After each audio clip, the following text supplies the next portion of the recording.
Did SSL use client money to invest in 3 companies way back in 2009? I'm Khalila Reynolds, financial journalist and educator based in Jamaica. Watch to the end to find out which 3 companies reportedly benefited. So the Gleaner released an article on Sunday citing a report from July 2009 by the Financial Services Commission, FSC.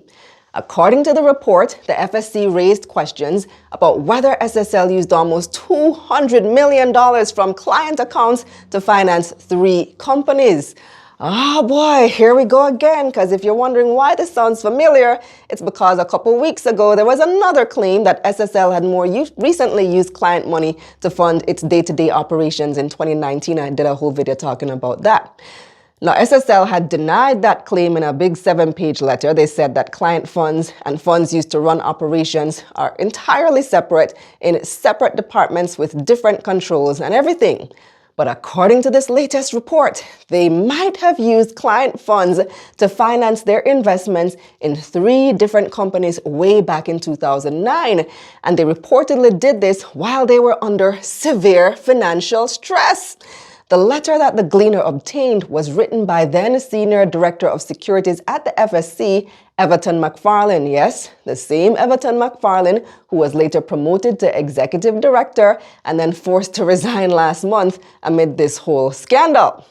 Well, according to the report, substantial amounts of monies were withdrawn from bank accounts SSL had designated client accounts for transactions with and investments in AP Capital Partners, West Indies Aggregates, and Island Ice and Beverage Company Limited.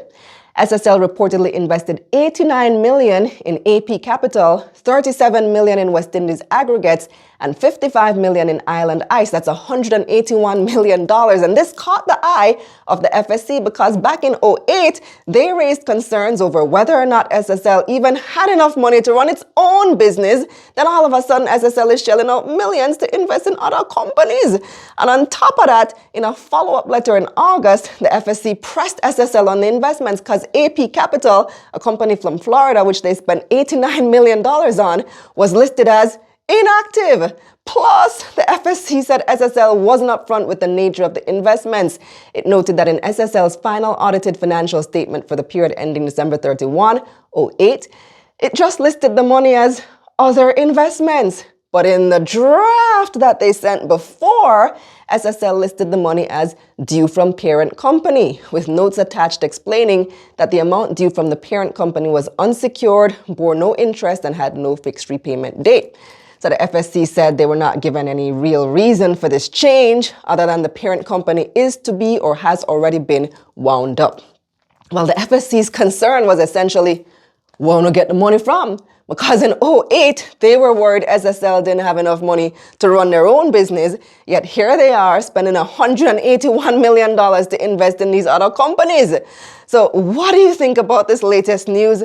Let me know in the comments and subscribe to my newsletter at KhalilaReynolds.com/newsletter for more info like this.